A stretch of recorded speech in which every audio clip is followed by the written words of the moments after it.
해뜰참 토스트 김민혜. 도시철도 해정역 5번 출구로 나온다. 4m 되는 폭의 인도는 장사치들로 인해 도로 폭이 절반으로 줄어 보인다. 깻묵, 망개떡, 각종 장아찌와 젓갈들이 자판 위에 가득 늘어서 있는가 하면 제철 과일들이 소쿠리에 담겨 일렬로 줄지어 있다.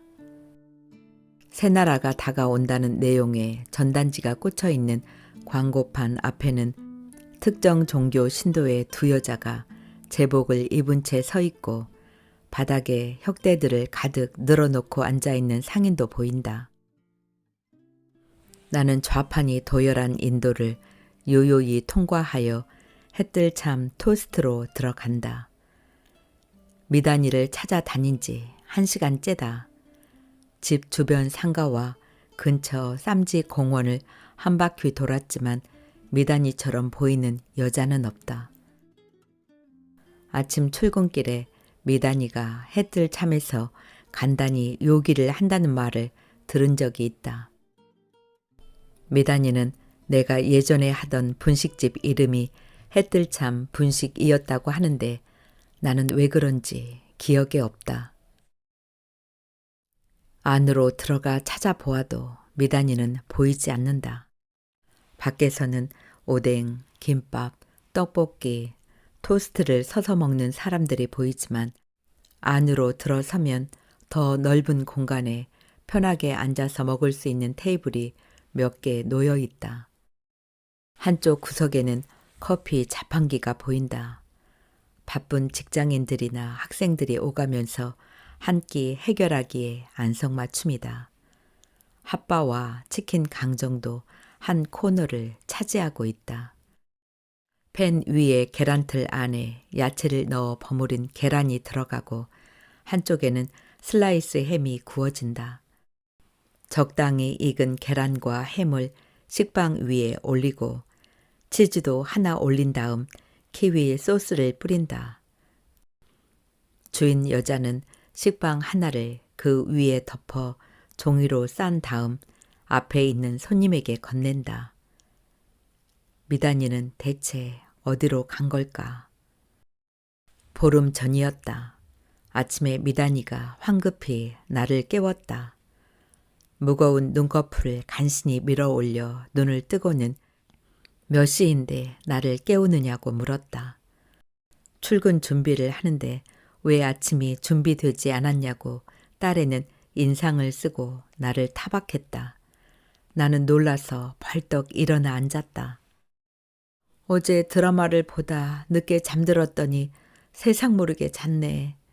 아침을 못 챙겨서 어떡하지? 아니야, 엄마 피곤할 텐데 내가 알아서 할게.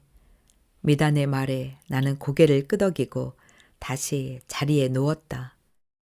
그때부터 딸애는 나더러 시간 감각이 이상하다고 했다. 며칠 전에는 잠을 자다 일어나 주방에서 식사 준비를 하는데 덜그덕거리는 소리에 깬 딸애가 밖으로 나왔다. 새벽 2시인데 벌써 무슨 아침 준비냐고 눈을 비비며 푸념했다. 세수할 때 치약을 얼굴에 문지르다 냄새를 맡고 재빨리 씻어버리기도 했다. 신문지와 스티로폼이 섞여 있는가 하면 병과 캔이 뒤죽박죽 섞인 재활용 쓰레기를 내놓는 바람에 경비 아저씨로부터 엄한 질책을 받았다. 그때부터 분리수거는 미단이 차지가 되었다. 나이 60이 넘으면 누구나 겪는 건망증이라고 딸애에게 일렀지만 딸애는 나를 보며 심각한 표정으로 고개를 절레절레 저을 뿐이었다. 딸애는 출근길에 해정역 근처에 있는 해뜰참 토스트에서 간단하게 아침을 해결하기로 했다고 말했다. 오후에 식탁에 앉아 믹스 커피를 한 잔 마신다. 커피 한 잔이 치매를 예방한다고 미단이는 나에게 커피를 한 잔씩 꼭 마시라고 했다. 그 애는 커피 가루를 사놓았는데 나는 그게 너무 쓰기만 해서 믹스 커피를 마신다. 달콤한 커피액이 혀를 사르르 적실 때 베란다로 비쳐드는 햇살과 함께 나른한 미롤에라도 빠진 듯 나는 슬며시 웃음을 베어무는 것이다. 한순간에 달콤한 미롤을 위해서라면 치매가 좀 진행되더라도 무슨 상관일이야. 찻잔을 정리하고 외출 준비를 한다. 공중 목욕탕에 갈 참이다. 목욕탕을 나와 집 근처 마트에서 몇 가지 부식 재료를 사서 집으로 돌아온다. 문이 조금 열려 있다. 정신이 없어 문을 잠그지 않고 나간 것이리라. 요즘에 내 행동을 보고 딸아이는 치매라고 단정 지으며 당장이라도 병원 진료를 받아야 한다고 했다. 매일 커피를 꼭꼭 마시는데 무슨 치매라고 그러는 건지. 우리 나이에 이 정도의 증세는 흔히 있는 일이다. 좀 더 정신을 바짝 차리고 메모를 해서 실수하지 말아야 한다. 소파에 앉아 숨을 고른다. 미단이가 곧 돌아올 시간이라 식사 준비를 서둘러야 하지만 딱히 밥맛이 일지 않는다. 미단에게서 전화가 걸려와 어디냐고 물어서 나는 집이라고 대답한다. 딸의 목소리에 다급함이 묻어나고 숨소리가 거칠다. 딸애가 연거푸 어디냐고 묻고 나는 또 집이라고 대답한다. 방금 집에 와서 엄마가 안 보여 전화를 건 것이라며 애가 숨 넘어가는 소리로 말한다. 나는 더 큰 목소리로 여기가 집이라니깐 하고 외친다. 대체 얘가 어디 숨어서 안 보인다는 말인가? 우리가 숨바꼭질이라도 하는 것인가? 딸애가 어디 잘못 들어간 것일 테다. 내 목소리 안 들려? 한 옥타브 올려 소리 지른다. 딸의 목소리가 숫제 흐느낌으로 변하고 있는데 집안 어디에서도 그 소리는 들리지 않는다. 전화 목소리는 또록또록 들리는데 말이다. 빨리 집에서 나와 가까운 경비실로 들어가 있으면 10분쯤 후에 다시 전화를 걸겠다고 딸애는 말한다. 나는 전화를 끊는다. 미단이가 명령하는 대로 따를 수밖에 없다. 내가 잘못한 것이 없지만 딸애를 만나 자초지종 따질 일이다. 내가 집을 잘못 찾아온 것인가? TV, 소파, 식탁, 우리 집의 것과 똑같다. 안방에 들어가 보니 그제야 뭔가가 다르다는 것이 느껴진다. 장롱과 침대가 다르다. 가슴이 철렁 내려앉는다. 밖으로 나가서 호수를 보니 506호가 아닌 508호이다. 나는 고개를 절레절레 저으며 엘리베이터를 타고 내려간다. 경비실 쪽으로 걸어가는데 엄마! 라고 부르는 딸의 목소리가 들린다. 딸애가 내 손을 덥석 잡고 흐느낌을 쏟아낸다. 나는 실수였다고 얘기하지만 딸애는 더 큰 소리로 흐느낄 뿐이다. 이게 울 일인가? 웃을 일이지. 내가 일부러 큰 소리로 웃는데 딸의 심각한 기색은 좀처럼 누그러지지 않는다. 딸애가 내 손을 꽉 잡고 569 라인 쪽으로 들어간다. 미단아, 거실이 똑같았다니깐? 그래서 내 집인 줄 알았지 뭐니? 그럴 수도 있는 일이야. 딸애는 아무런 말을 하지 않는다. 집이 너무 반가워서 왈칵 눈물이 나오려 한다. 딸애는 진정했는데 이제는 나에게서 흐느낌이 새어나온다. 나는 애써 누그러뜨리며 주방으로 가서 밥솥을 꺼낸다. 엄마, 우리 그냥 시켜 먹자. 저녁 지을 정신도 없을 거잖아. 나는 짬뽕 먹을래. 엄마는? 그래. 나도 사실 밥맛이 뚝 떨어졌네. 짜장면 시켜. 딸아이가 전화기로 중국집으로 전화를 걸어 주문을 하고는 내 얼굴을 빤히 쳐다본다. 엄마, 이제 앞으로 어떻게 할 거야? 하는 물음표가 얼굴에 잔뜩 그려져 있다. 치매 증상을 갖고 있는 엄마를 둔 딸의 표정이 저런 것일까? 곤혹과 걱정이 엉킨 채 눈꺼풀이 바르르 떨리기까지 하는 것 같다. 아무리 정신줄을 놓고 살아도 딸의 표정이 달라지는 건 금방 알아챌 수 있다. 인터폰이 울리고 주문한 음식이 왔다. 짬뽕을 먹는 딸의 얼굴이 땀으로 얼룩져 있다. 면발을 꼭꼭 씹다가도 휴 한숨을 내쉬는 게 여러 차례다. 갑자기 볼펜을 들고 수첩에다 끼적거리기도 한다. 오랜만에 먹는 자장면이 꿀맛이다.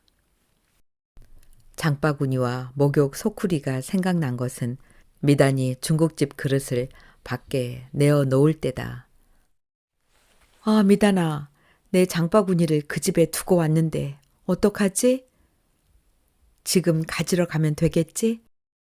나는 현관으로 나간다. 미단이 따라 나선다. 같이 가, 엄마. 혼자 어떻게 찾으려고. 7, 8 라인에 엘리베이터를 타고 5층으로 올라가 508호의 문을 열려고 하니 문은 잠겨 있다. 인터폰을 누르고 주인이 나오자 미단이 사연을 말한다. 답답할 정도로 딸에는 자세하게 얘기한다. 주인 여자가 깜짝 놀라는 걸 보면 아직 그 장바구니가 있다는 걸 몰랐다는 얘기다. 여자는 입을 딱 벌리며 머리를 끄덕이며 안으로 들어간다. 여자가 장바구니와 목욕 소쿠리를 내민다. 미단이 연거푸 죄송하다고 말하며 머리를 조아린다. 주인 여자는 손님을 배웅하느라 급히 나갔으며 금방 돌아올 거라 문을 잠그지 않았다고 한다. 모녀가 점잖은 분 같네요. 그럴 수도 있는 일이죠. 주인 여자가 배시시 웃으며 들어간다. 미단이 한숨을 휴 내쉬고는 말한다. 엄마, 주인을 잘 만났어. 깐깐한 성격이었다면 그냥 있겠어? 도둑 취급할지도 모를 텐데 잘 해결돼서 다행이야. 실수할 때도 있는 거지? 그 정도는 이해해 주는 게 이웃 사촌의 정이지. 나는 딸에게 눈을 흘기며 얘기한다. 집으로 온 미단은 제 방에 들어가 손바닥만한 수첩을 들고 나오더니 그것에다 집 주소, 자신의 연락처, 내 연락처, 은행 가서 공과금 내는 날, 시장 갈 때 타는 버스 노선, 집으로 가는 버스 노선 등 알아야 할 것을 깨알같이 적어준다. 그 수첩을 늘 들고 다니는 작은 손가방에 넣어주고는 가방을 바꾸지 말라고 부탁한다. 엄마, 알았지? 예, 그딴 걱정 안 해도 돼. 내가 알아서 잘할 거야. 라고 나는 뭉친다. 요즘 들어 옛날 일기장을 펼쳐보는 습관이 생겼다. 일을 그만둔 뒤로 내 시간이 많아졌고 일기를 보며 옛날을 회상하다 보면 어느새 저녁이 되곤 한다. 이 시간이 결코 아깝지 않고 감미롭다.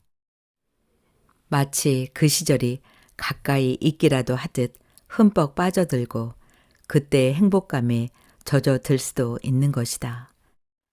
대학 다닐 때 외국어 학원에서 우연히 박재윤을 만나 사랑에 빠지고 졸업 후에 그와 결혼을 한 기록도 남아있다. 언젠가 미단이 방의 책상에서 슬픈 짐승이라는 책이 있어 낮 시간에 심심풀이로 읽었다. 그 책에 나오는 여자 주인공도 사랑한 남자와 보냈던 시절에 대한 추억으로 시간을 보내고 있었다. 얼마나 반가웠는지 모른다. 아련하고 그리운 시간을 회역하며 보낼 수 있다는 건 분명 축복이고 행복이다. 소파에 앉아 노트를 펴서 뭔가를 써보려고 볼펜을 잡는다. 이제부터 떠오르는 생각이나 감정, 매일 일어나는 일들을 꼼꼼히 적어볼 생각이다. 잊어버리지 않기 위해서는 뭐든지 꼼꼼히 적어 놓을 필요가 있다. 미단이 왔구나. 점심 차려줄게. 국수 삶아 먹을까? 엄마, 점심이 아니고 저녁이야. 창밖에 어두워지는 것 안 보여? 저녁이라고? 점심이든 저녁이든 밥은 먹어야지. 나는 밖을 흘깃거린다. 점심이건 저녁이건 뭐 어떠랴. 미단이는 요즘 내 말 한마디로 꼬투리를 잡고는 병원에 가야 하지 않냐고 호들갑을 떤다. 내가 했던 말을 몇 번 반복하기라도 하면 눈을 휘둥그레 뜨고 마치 날 정신질환자로 몰려고 한다. 가족이라고는 달랑 둘뿐인데 나이 들수록 고립되는 것 같아 서럽기만 하다. 남편인 박재윤을 자꾸 생각하는 것도 그래서인지 모른다. 그는 미국에서 학위를 받았고 자리를 잡으면 연락을 주기로 한 것이다. 딸애는 학교에서 조퇴를 맞더라도 함께 병원에 가서 검사를 받자고 하지만 나는 거기에 갈 생각이 없다. 딸애의 과민 반응일 뿐이다. 딸애는 정말 아무것도 모른다. 나는 주방으로 가 국수를 삶고 멸치로 국물을 만들고 그 위에 끼얹을 고명을 만든다. 미단아, 국수 다 됐어. 너 여직 옷도 안 갈아입고 거기 앉아 있었어? 잠시 한숨 돌리느라고. 미단은 대답과 함께 곧장 일어난다. 식탁에는 녹차 국수가 놓여 있다. 계란, 당근, 버섯, 김 등의 고명이 알록달록하다. 양념장을 끼얹어 젓가락으로 휘저어 미단이 한술 먹고는 아, 맛있다 라고 고개를 끄덕인다. 내가 만든 음식을 미단이 맛있게 먹을 때 내 표정이 제일 행복해 보인다는 것을 미단은 알고 있다. 밥만 맛나게 잘 먹어도 아플 일이 없어. 어릴 때 식탁에서 빠지지 않고 해준 말이었다. 반찬이 맛없어도 미단이 한마디 불평을 안 한 것도 그 때문이리라. 저녁을 먹고 거실에서 TV를 보는데 미단이가 애들이나 갖고 노는 장난감 통을 들고 온다. 바닥에 놓고 박스를 열어 내용물을 꺼내니 한 뭉치의 카드와 종이 나온다. 학교에서 교사가 교탁에 올려놓고 치는 종이다. 미단은 직장인 학교에서 종을 치는 것도 모자라 집에서도 종을 치고 싶어 한다.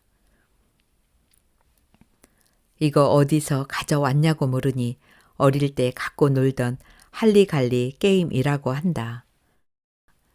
그런데 왜 내 기억 속에 남아있지 않는지 모르겠다. 내가 하루 종일 집에서 아무것도 안 하니 학교 놀이라도 하면 내 머리에 녹이 스는 걸 막는다고 생각한 게 틀림없다. 카드는 사과, 포도, 멜론, 바나나 등 과일 그림이 종류별로 1개부터 5개까지 그려져 있다. 미단이가 카드를 반으로 나누어 각자의 앞에 놓는다. 두 사람이 동시에 카드를 하나씩 앞으로 펼치면서 게임이 진행되는데 상대방의 카드와 내 카드의 과일 그림 개수가 합쳤을 때 같은 과일이 5개가 되면 종을 치라고 한다. 번번이 미단이가 먼저 종을 치고 카드를 다 가져가 버린다. 나는 약이 바짝 오른다. 내가 5개를 맞추고 처음으로 종을 쳐서 카드를 딴다. 게임에서 이기는 건 사소한 기쁨을 준다. 나는 계속 종을 치고 내 앞에 카드가 수북이 쌓인다. 승리자가 된 기분이다. 엄마가 이겼어. 미단이가 날 보며 활짝 웃고 카드를 마구 뒤섞는다. 2라운드가 시작되고 이번에도 나는 기어코 승리자가 된다. 나이가 든다고 이런 유치한 게임조차 젊은 아이에게 지라는 법은 없다. 나는 여전히 두뇌가 명석하다. 서울의 유명 대학 출신인데 그 머리가 어떻게 되었을 리 없는 것이다. 미단은 매일 카드 게임을 하자고 제안하고 나는 못 이기는 척 실쭉 웃으며 고개를 끄덕여 준다. 토요일이다. 미단이가 함께 드라이브를 가자고 한다. 새벽 호수를 보기로 하여 우리는 눈을 비비며 새벽길을 나선다. 맵찬 바람이 머리를 흩뜨린다. 엷어지는 어둠의 기운과 여명의 기운이 함께 길에 깔린다. 미단이 가속 페달을 밟는지 차의 속도가 점점 빨라진다. 새벽의 고속도로에 차량 불빛들이 반딧불처럼 떠있다. 하늘에는 희끄만 금음달이 떠있다. 마지막 장광을 뿌리며 아침의 태양빛에 곧 사라질 금음달이 처연해 보인다. 졸음이 밀려와 선 하품이 나온다. 밤에 잠자는 시간이 줄어들고 그 대신 낮에 졸음이 많은 탓이다. 미단이가 스피커 볼륨을 높이자 잠이 확 달아나 버린다. 얼마나 남았니? 30분이야. 동이 터오는 창밖을 무심히 내다본다. 내가 대학생이었을 때 박재윤을 조수석에 태워 드라이브를 간 적이 있다. 그 당시 자동차는 흔치 않았지만 대학생이 된 기념으로 부모님한테 자동차를 선물 받은 것이다. 박재윤과 결혼할 생각에 파리 유학도 포기했다. 30년 후에 내가 이런 구차한 모습으로 살아가리라고 상상이라도 했을까. 미단이가 어릴 때 우리 가족은 자동차를 타고 여행을 자주 떠났다. 주말 아침이면 호수에도 자주 드나들었다. 박재윤이 미국으로 떠나면서 우리는 갑자기 가난의 소용돌이에 휩쓸렸다. 그 후 미단과 나는 늘 뭔가가 부족한 듯 서로의 얼굴만 쳐다보며 살아왔다. 얼굴만 보면 그 부족한 것이 메워지기라도 하듯 말이다. 엄마는 아빠를 용서해? 난 절대 못해. 얘가? 왜? 아빠가 어쨌다고.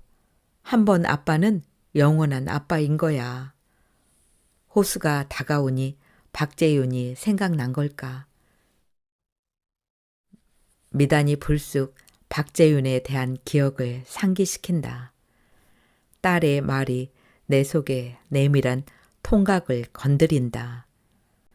난 어릴 때 아빠가 보고 싶을 때마다 내 방에 콕 박혀 어릴 적 아빠 사진을 보며 아빠 얼굴을 수없이 그렸어. 엄마가 볼까봐 그림을 책상 밑 깊숙한 곳에 숨겨 놓았어. 아빠 그림이 많아질수록 언젠가 돌아올 거라 믿었거든. 이사 갈 때 엄마가 그것을 몽땅 불질러 버리지만 않았어도 아빠는 돌아올 수 있었다고. 아빠 공부가 좀 길어졌을 뿐이잖아. 곧 돌아올 거야. 미단아, 우리는 다시 예전처럼 살 수 있단다. 내 얼굴을 쳐다보는 딸의 표정에는 가소롭고 어이없다는 의미가 깔려 있다. 아닌가? 차라리 달관한 듯한 표정인가? 저럴 때 미단은 내 딸이 아닌 딴 사람 같기만 하다. 미단에게 박재윤이라는 이름은 가슴을 두드리고 날카로운 빗금을 긋고 지나가는 번개인지도 모른다.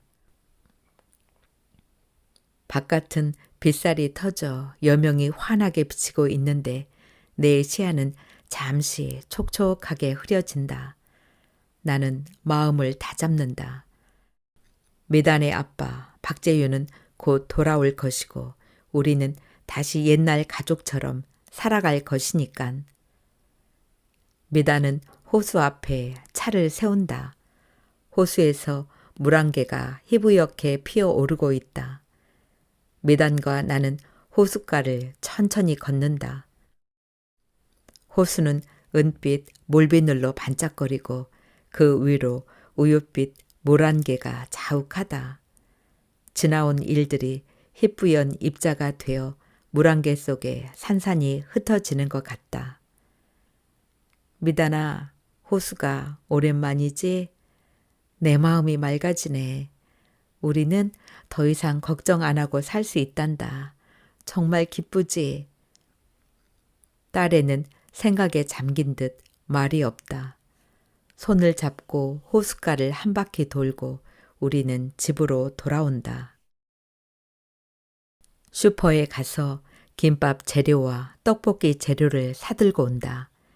미단은 내가 해준 김밥, 떡볶이를 좋아했다. 박재윤이 사라진 뒤부터 나는 식당에서 김밥을 말거나 떡볶이를 만들었고 남은 것을 집에 들고 왔던 것이다. 그때 식당 이름이 해뜰참 분식이었다고 딸애는 말했다. 박재윤이 공부하는 기간은 터무니없이 길어졌고 아이는 아빠를 조금씩 잊어갔다. 두 식구의 생계를 위해 무엇이든 닥치는 대로 일을 해야 했다. 유학파가 아닌 불문학과 졸업장은 쓸모가 없었다.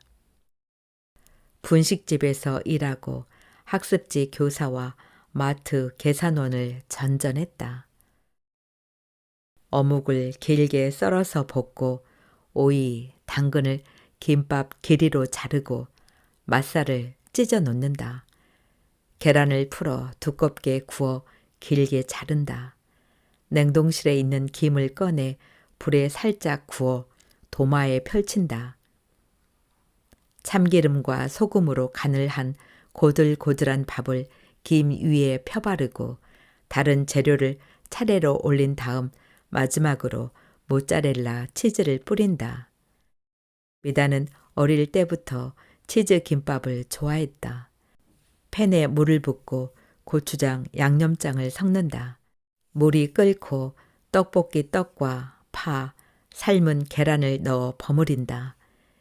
2인분 김밥과 떡볶이를 그릇에 담아 놓는다. 미단이 오랜만에 보는 음식을 보고 어떤 표정을 지을지 궁금하다. 미단이 돌아온다. 식탁에 차려놓은 음식을 보고 내 표정부터 살핀다. 우와, 맛있겠다. 엄마가 김밥 떡볶이를 다 만들고 웬일이야? 갑자기 옛날 생각이 나서 엄마가 식당에서 가져온 김밥 잘 먹었잖아. 미단아, 아빠가 돌아올지도 몰라. 학위도 받았고 이제 대학에서 교수 자리도 얻었을 거야. 미단은 아무 말이 없다. 식탁에 마주 앉아 저녁을 먹던 미단이 나를 바라보더니 이내에 침울해졌다. 미단아, 왜 그래? 미단의 눈시울이 빨개지더니 눈자위가 촉촉하다. 남은 건 나중에 먹을게. 미단의 목소리가 소나무 옹이처럼 거치적거린다. 수저를 넣은 미단이 욕실로 들어가 버린다. 나는 혼자서 김밥과 떡볶이를 꾸역꾸역 먹는다. 미단의 입맛이 그동안 변한 모양이다. 박재윤이 성장한 미단이를 보고 얼마나 좋아할 것인가. 알맞게 살이 오른 몸매에 아빠를 닮아 큰 키. 학교에서 교사 생활을 하는 것을 알면 춤이라도 덩실덩실 출 것이다. 박재윤을 위해 방을 하나 비워야 할 것이다. 그에게는 서재가 필요할 테니까. 가구점에 가서 박재윤이 쓸 책장이랑 사무용 책상과 의자를 사야겠다. 돈이 없지만 카드로 결제하고 한동안 절약하며 허리띠를 졸라매면 될 것이다. 우리 식구를 위해 이보다 더 기쁜 일이 어디 있단 말인가. 저녁 시간이다. 오늘은 미단이를 위해 삼계탕을 끓인다. 요즘 아이 얼굴이 해슥한 걸 떠올리며 인삼도 넉넉히 넣고 약재를 넣어 한방 삼계탕을 무지근히 달인다. 출근길에 전철역 주변에서 토스트 한 조각을 먹고 간다는데 그걸로 한나절을 버티다니 애가 안쓰럽다. 미단이가 돌아와 식탁에 마주 앉는다. 나는 많이 먹으라고 연신 손짓하는데 미단이는 며칠 전에 있었던 일을 미주알 고주알 일러 바치는데 더 열을 올린다. 책을 읽고 토론하는 독서 모임이야. 주인공 여자가 아내가 있는 남자를 사랑하는데 그 사랑이 절절하고 아름답다고 하는 부류와 불륜의 사랑을 미워하고 사회적 질서를 어지럽힌다고 하는 부류로 나뉘었어. 남자는 여자와 사랑을 나누다가도 밤 12시가 되면 집으로 돌아가는 거야. 그럴 때 남자를 보내야 하는 그 여자의 심정은 어떨까? 미단이 넌 어느 쪽이었어?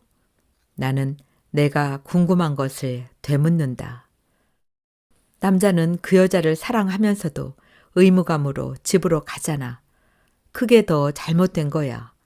왜 사랑을 기만하는 걸까? 두 여자를 더 고통스럽게 하는 거라고. 집에 있는 여자가 한사코 떠나지 않으려고 한 것일지도 몰라. 그 남자는 두 여자를 사랑하는 것이 자신의 의무라고 생각한 것 아닐까? 두 여자가 동시에 행복할 수 있는 방법인지도 모르잖아. 엄마는 어땠어? 아빠가 원래 본부인에게로 돌아갈 때 심정이 어땠냐고. 얘가 지금 뭐라는 거야? 네 아빠는 미국 유학 갔잖아. 곧 돌아올 거야. 미단이 네가 뭘 몰라. 그렇게 일렀건만. 나는 매서운 눈으로 딸애를 호되게 나무란다. 내 얼굴에서 화르르 열이 올라온다. 날 쳐다보는 미단이 얼굴 표정에 묘한 빛이 어른거린다. 눈물이 핑 도는 얼굴을 아래로 내려뜨리고는 수저를 들고 삼계탕만 먹는다. 나도 따라 수저를 든다. 우리는 식사가 끝날 때까지 말없이 밥을 먹는다. 미단이 먼저 수저를 놓고 제 방으로 조용히 들어가 버린다. 미단이는 언제 누구 말을 들었는지 자꾸 아빠가 본부인에게 갔다는 말을 꺼낸다. 미치고 환장할 노릇이다. 내가 엄연히 박재윤과 결혼하고 미단이를 낳았는데 대체 어디에 본부인이 있단 말인가. 박재윤은 꿈을 이루기 위해 유학을 간 것이다. 그 꿈은 내 꿈이기도 하다. 대학을 다닐 때 집에서는 파리 유학을 권했지만 나는 박재윤과의 결혼을 위해 포기했다. 나에게 그 꿈은 아직 남아있다. 박재윤은 우리 두 사람의 꿈을 위해 기꺼이 유학을 갔고 나는 박재윤에게 고마움을 느끼는 것이다. 미단이는 우리를 이 모양으로 만든 게 아빠 박재윤이라고 하는데 나는 지금의 내 생활에 불만을 느끼지 않는다. 지난 시절을 돌아보며 그 사람과의 사랑을 추억하는 것도 행복하고 미단이와 셋이서 알콩달콩 살았던 시절을 회상하는 것도 즐겁기만 하다. 생활이 넉넉지 않지만 알뜰하게 아껴 쓰면 약간의 저축도 할 수 있다. 더구나 박재윤이 곧 돌아올 테니 뭐가 걱정이랴. 미단이가 맡긴 신용카드를 들고 시내 백화점으로 간다. 박재윤이 쓸 방에 들일 책장과 책상을 사기 위해서다. 그 외에도 필요한 속옷이랑 집에서 입을 간편한 복장도 몇 벌 구입해야 한다. 7층 가구점에 가니 딱 마음에 드는 책상과 책장 세트가 보인다.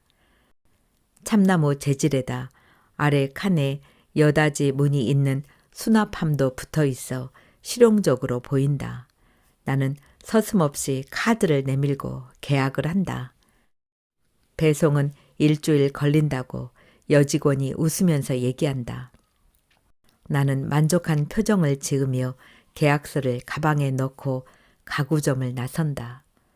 속옷 매장으로 가서 잠옷과 속옷을 구입하고 차를 마시러 간다. 찻집에는 중년 여성들이 끼리끼리 앉아 수다를 떨며 앉아있다. 빈자리를 겨우 하나 찾아 히비스커스 차를 시킨다. 붉은색의 차를 천천히 음미하는데 박재윤의 목소리가 들린다. 색깔이 곱고 맑아 보이는군. 뭐랄까 정열적이면서도 깔끔한 느낌이야. 당신의 마음도 그렇잖아? 나는 핏 웃으며 수긍도 반대도 아닌 표정으로 그의 눈을 살짝 흘긴다. 내 앞에는 박재윤이 앉아서 커피를 마시고 있다. 백화점에서 쇼핑한 후 영화를 보고 저녁까지 먹고서 우리는 차를 마시는 중이다.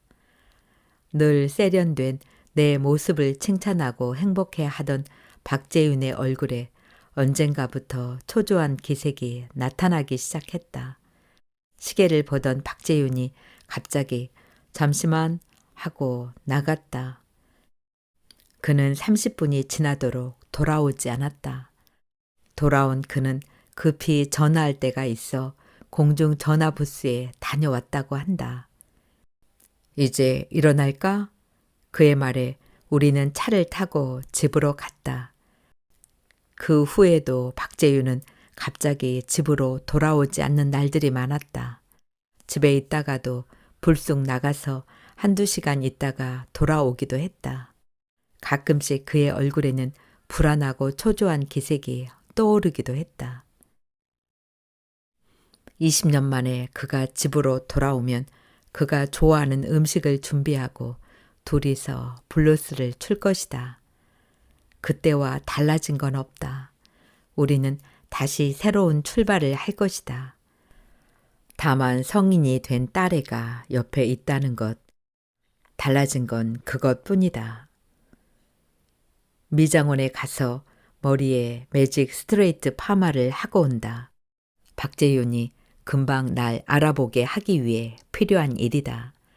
옛날 앨범을 들고 와서 머리를 비교해 보니 비슷해 보여서 기분이 좋아진다. 나는 앨범 사진을 넘겨본다. 6살 미단을 사이에 두고 우리 셋은 함께 손을 잡고 공원을 거닐었다. 때로는 공룡 박물관에도 가고 치즈 마을에도 갔다. 미단은 엄마 아빠의 손을 꽉 잡은 채 두 다리를 휘영청 올렸다. 미단은 늘 손 그네를 해달라고 졸랐다. 아이가 붕 뜰 때마다 박재윤과 나는 마주보며 깔깔거렸다.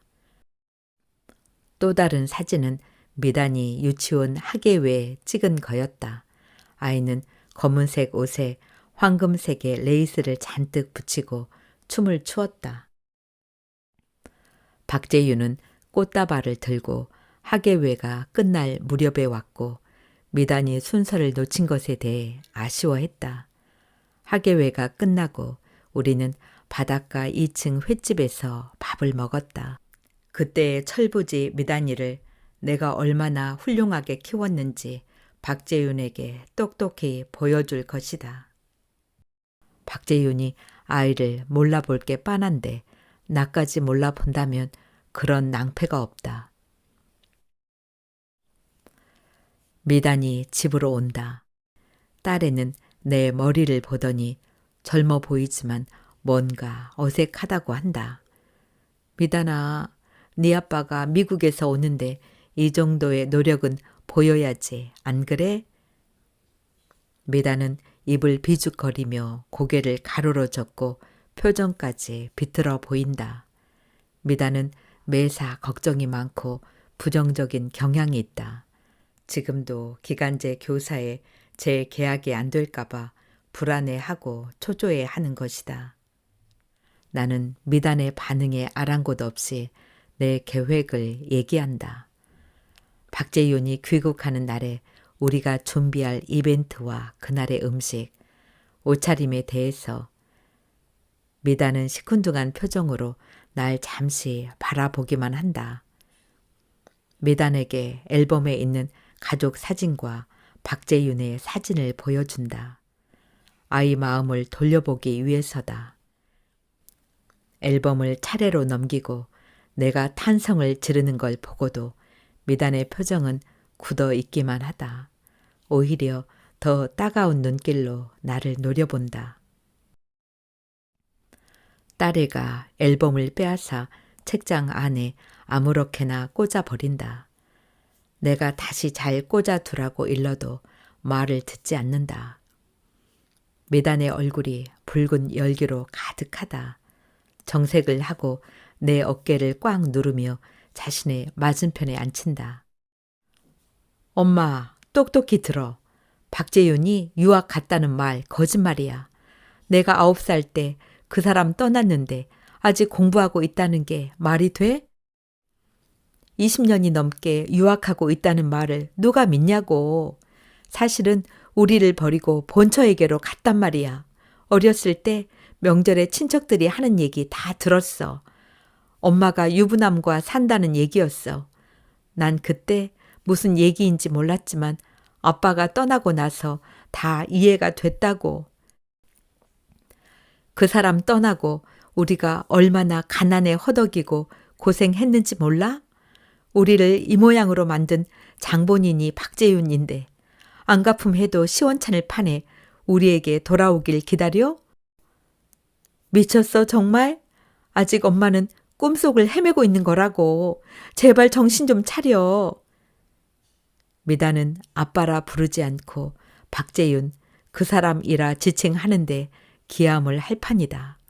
세상에 아빠를 남같이 부르다니. 엄마, 아직도 모르겠어? 미단이 울음 섞인 말을 내뱉고는 집 밖으로 나가버린다.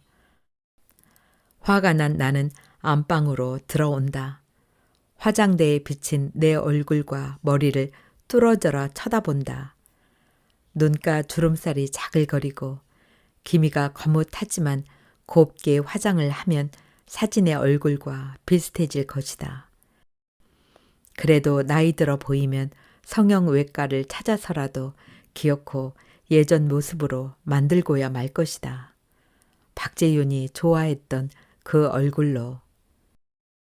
화장대 위에는 블루 멜로우라는 허브차가 예쁜 병에 담겨져 있다. 박재윤이 결혼 기념일에 사들고 온 것이다. 그때 허브인지 나중에 새로 사들인 허브인지는 정확한 기억이 없다. 뚜껑을 열자 허브향이 은은히 방 안을 떠돌고 있다. 눈을 감고 훈향을 맡아본다. 마치 그가 내밀었던 허브차를 지금 마시고 있는 듯한 착각에 빠진다. 정신이 몽롱해진다. 파란색의 꽃잎이 들어간 물은 조금씩 동심원을 그리며 파란색으로 변해간다. 박재윤은 레몬을 가져와 내 잔에다 레몬을 짜 넣는다. 파란색은 이내 분홍색으로 변한다. 당신은 이 색이 더 좋지? 감미로운 그의 말처럼 맛은 고소했지만 뒤끝은 씁쓸하다. 분홍색이 우러난 찻잔은 분홍색의 물로 찰랑였다.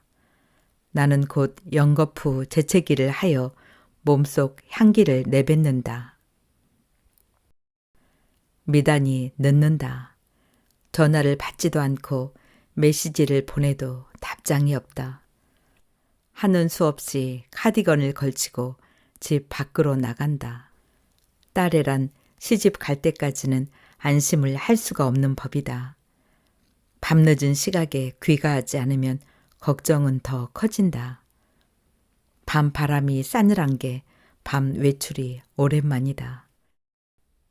딸애는 어두워지면 나더러 나가지 말라고 당부했다. 집 주변과 공원을 1시간 가까이 찾아다녀도 딸애는 보이지 않는다.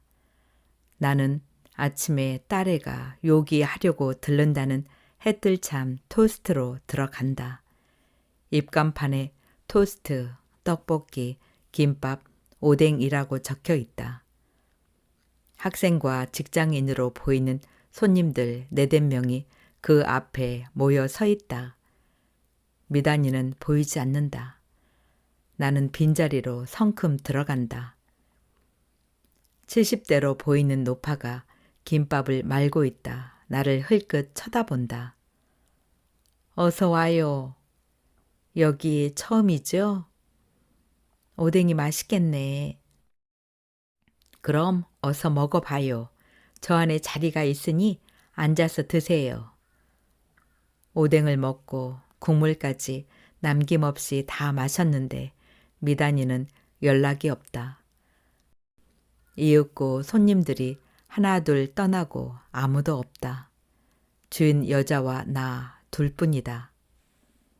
가게 문을 닫으려고 분주히 움직이는 주인 여자에게 박재윤에 대한 얘기를 주절주절 늘어놓는다. 미국에 유학을 가서 박사 학위를 받은 유능한 사람이라는 것을 자랑한다. 아이가 9살 때 미국에 간 남편이 내일 올지도 몰라 미장원에 갔다고 얘기한다. 내 나이가 얼마쯤으로 보이냐고 묻자 50대 같다고 한다.